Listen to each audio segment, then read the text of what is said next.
Good morning बच्चों, आप सभी का फिर से एक बार स्वागत है। मैं कहा था कि इस टॉपिक से हमको स्टार्ट करना है, तो आज ये टॉपिक हम फिर से लेकर के आ गए हैं। ठीक है, यहाँ से स्टार्ट करते हैं।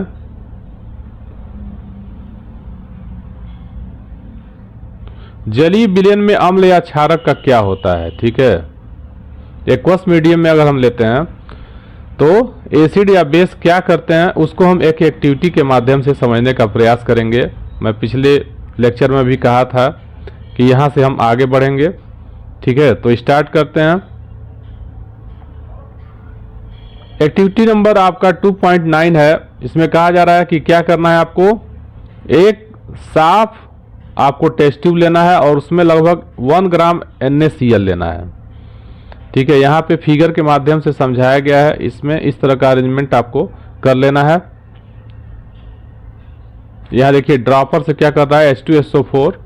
ठीक है, धीरे धीरे दीवार के सहारे नीचे गिराया जा रहा है और इसमें क्या लिया है, NaCl लिया है, सोडियम क्लोराइड पहले से लिया गया है। ठीक है, तो ये आपको काम कर लेना है। टेस्ट ट्यूब में कर रहा है, परखनली में आपको कुछ सांद्र सल्फ्यूरिक अम्ल लेना है, यानी कंसंट्रेट सल्फ्यूरिक एसिड आपको लेना है और उसमें NaCl आप पहले से ही डाले थे, तो आप देखेंगे उसमें से कुछ गैस बाहर निकलेगी। ठीक है, तो इसको डालने के बाद आप क्या करेंगे, इस तरह का जो कैप होता है उसको आप लगा लेंगे। इसमें निकास नली इसके अंदर ये लगा होता है। ठीक है, रबर का कॉर्क होता है। ठीक है, तो सबसे पहले आपको NaCl उसमें लेना है और NaCl लेने के बाद उसमें ड्रॉपर से H2SO4 दीवार के सहारे धीरे धीरे करके, ठीक है, कंसंट्रेट H2SO4 डालना है। उसके बाद तुरंत क्या करेंगे, इस कार्क को लगा देंगे। इसमें निकास नली पहले से ही हम एडजस्ट करके रखेंगे। तो क्या होता है, उसमें से गैस निकलती है। ठीक है, ये गैस क्या होगी, बाहर निकलेगी और यहाँ पे हम क्या करेंगे, ड्राई ब्लू लिटमस पेपर की सहायता से इसको हम पहले चेक करेंगे। सूखे तथा एक बार आप क्या करेंगे, सूखे से करेंगे। ठीक है, एक बार आप नम से करेंगे। तो देखेंगे कि जब आप सूखे से यानी ड्राई लिटमस पेपर से आप टेस्ट करेंगे तो उसके कलर में कोई भी चेंजिंग नहीं आएगी। जबकि अगर आप वही भीगे हुए नीले लिटमस पेपर से आप चेक करते हैं तो आप देखेंगे कि उसका जो कलर होगा वो चेंज हो जाएगा। ठीक है, वह रेड कलर में बदल जाएगा। और आप जानते हैं कि नीला लिटमस पेपर क्या होता है, जब लाल हो जाता है तो वह इंडिकेट कर रहा है कि उसमें क्या है, एसिड है। तो कहने का मतलब देखिए, गैस तो वही निकल रही थी, गैस तो HCl ही निकल रही थी, लेकिन उसने जब हम लिटमस पेपर ड्राई लिए थे तो अपनी एसिडिटी को उसने शो नहीं किया। और जब वही लिटमस पेपर हमने जल में भिगो करके उसके मुंह के पास ले गया हमने, ठीक है, तो हमने देखा कि उसका कलर क्या हो जा रहा है, चेंज हो जा रहा है। यानी ये प्रदर्शित कर रहा है कि कोई भी एसिड जो होता है वो अपना एसिडिक बिहेवियर एक्वस मीडियम में ही शो करता है।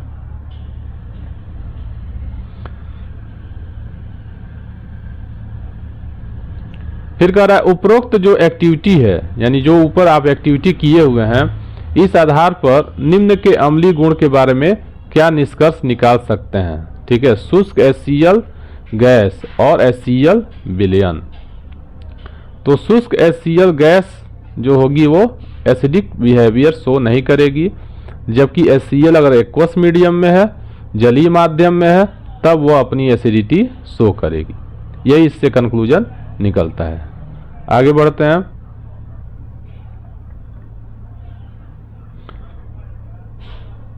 क्या होता है यहाँ पे, मैं पहले बता दिया था। HCl क्या करता है, यहाँ H2O है, H2O में ऑक्सीजन के ऊपर लोन पे इलेक्ट्रॉन है। HCl अपना H+ प्रोटॉन क्या करता है, बाहर निकाल देता है। ठीक है, और यही ऑक्सीजन लोन पेयर से उसको जोड़ करके हाइड्रोनियम आयन का फॉर्मेशन कर लेता है। ठीक है, यानी यहाँ पे H3O पॉजिटिव आयन, जिसको हम हाइड्रोनियम आयन कह रहे हैं, हाइड्रोनियम आयन का फॉर्मेशन हो जाएगा और साथ ही साथ क्लोराइड आयन बाहर हो जाएगा। यानी यह क्या होगा, आयनों के रूप में डिकम्पोज हो जाएगा। इसीलिए एसिड क्या करते हैं, एसिड जो होते हैं वो इलेक्ट्रोलाइट भी होते हैं। ठीक है, बेस भी क्या होते हैं, इलेक्ट्रोलाइट होते हैं। यानी यह अपने आयनों के रूप में टूट गया है, इसलिए क्या करेगा, इलेक्ट्रिसिटी को कैरी करेगा। ठीक है, यानी इसमें करंट आसानी से पास कर जाएगा।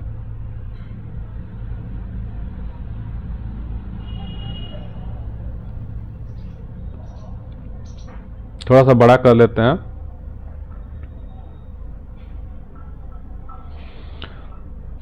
हमने देखा कि अम्ल जल में हाइड्रोनियम आयन और हाइड्रोनियम आयन कहिए या H+ आयन कहिए, एक ही बात हुआ।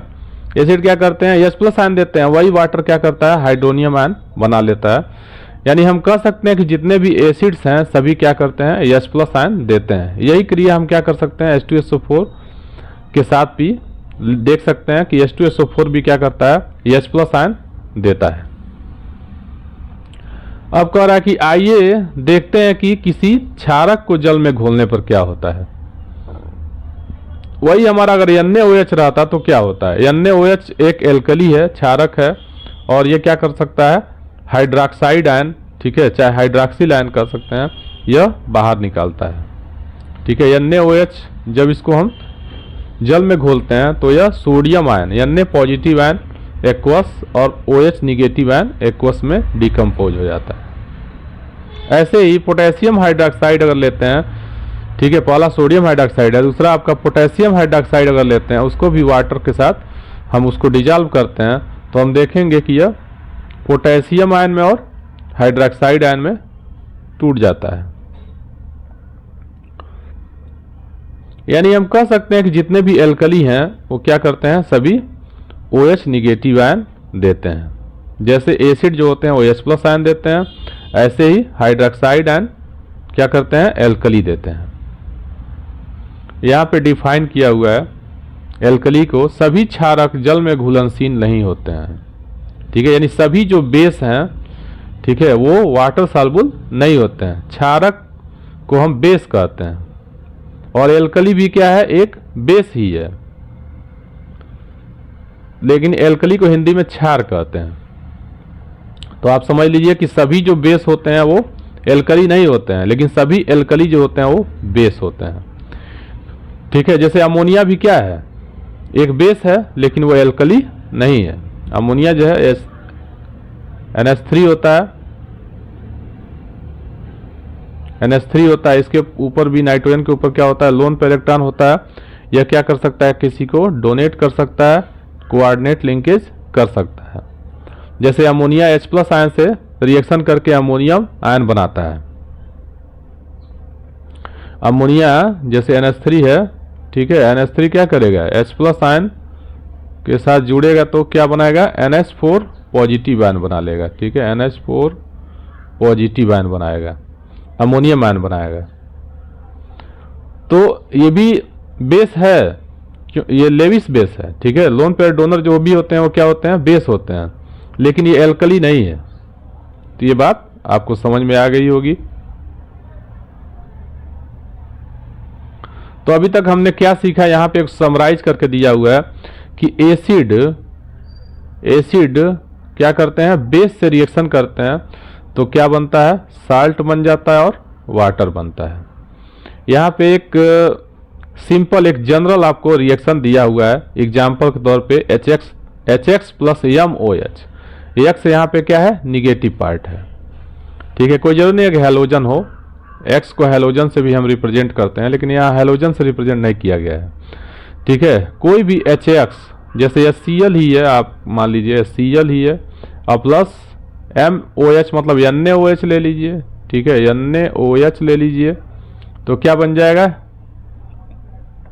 यहाँ से Na और यहाँ से Cl, तो NaCl बन जाएगा, और यहाँ से OH और यह H मिलके H2O का फॉर्मेशन हो जाएगा।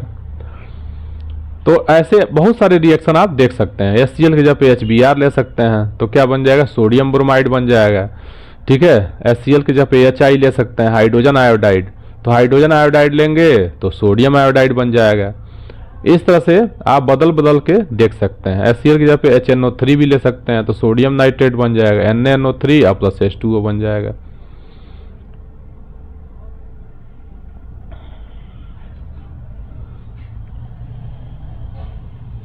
यहाँ पे एक फिगर में आपको दिखाया गया है, इसको देख लीजिए। सांद्र अम्ल तथा क्षारक वाले बर्तनों में इस तरह की चेतावनी जो होती है वो इस तरह का साइन बना होता है। इसको आप कहीं भी अगर देख रहे हैं, आप अपने आसपास अगर किसी डब्बे में इस तरह का बना हुआ है तो उससे आप सावधान रहिएगा, ठीक है। कोरोजिव नेचर का होता है, ये हाईली कोरोजिव होता है। इसका सिंबल ये होता है, यानी संक्षारक होता है बहुत ज़्यादा। इससे क्या होगा, जल जाएगा हाथ, ठीक है। कपड़े पे पड़ेगा तो कपड़ा जल जाएगा, ठीक है। बाय द वे अगर मान लीजिए किसी के साथ ऐसा ना हो, चेहरे पे अगर पड़ गया तो चेहरा भी जल जाएगा, ठीक है। तो इस तरह की चीज़ों से आपको बच के रहना चाहिए। और साथ ही साथ देखिए, कुछ आपराधिक प्रवृत्ति के बच्चे भी होते हैं क्लास में, 11वीं-12वीं की बात कर रहा हूँ। कुछ ऐसे बच्चे होते हैं जिनका नेचर होता है, ठीक है, क्रिमिनल टाइप के होते हैं। तो ऐसे बच्चों को आप लोगों की जिम्मेदारी बनती है कि केमिस्ट्री टीचर को पहले से ही इन्फॉर्म कर दीजिए, ठीक है, ताकि वो सावधान रहें। क्योंकि एक लड़का था जो हमसे पूछ रहा था, ठीक है सर, ये जो एसिड होता है, ठीक है, जो फेंकते हैं सब तेजाब वजाब, उसी टाइप वही ना होता है। तो मैं एक बार उसकी मेंटलिटी चेक किया। मैं पूछा कि क्या जानना चाहते हो, ठीक है, क्या करोगे वो जान करके। तो सावधानियां बहुत ज़्यादा ज़रूरी है। अध्यापक को भी देखना चाहिए कि लैब से कोई बच्चा सामान चुरा नहीं रहा है, क्योंकि एसिड वगैरह, ये कंसनट्रेट एसिड सबको मिलता नहीं है, ठीक है। दुकानदार भी बहुत सावधान हो गए हैं, अब सबको ये सब देते नहीं हैं।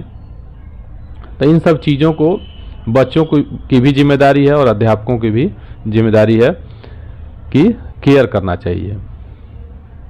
एक एक्टिविटी और देख लेते हैं। एक्टिविटी नंबर 2.10 क्या कह रहा है, एक बीकर में 10 ml जल लीजिए, इसमें कुछ बूंदें सांद्र सल्फ्यूरिक अम्ल की डाल करके बीकर को आप क्या करिए, धीरे धीरे घुमाइए।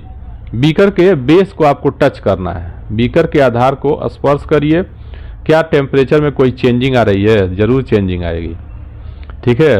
और यह प्रक्रिया क्या होती है, उष्माक्षेपी होती है, गर्म हो जाएगा। नीचे का जो बेस है उसका आधार है वो गर्म हो जाएगा।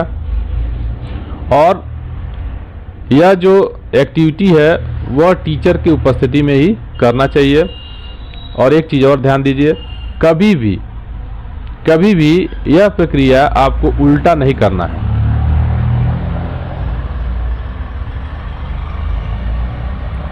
उल्टा नहीं करना है क्या मतलब है, आप बीकर में पहले से एसिड ले लिए, कंसंट्रेट एसिड ले लिए H2SO4, ठीक है, और उसमें आप पानी मिला रहे हैं, तो यह आपको काम नहीं करना है, ठीक है।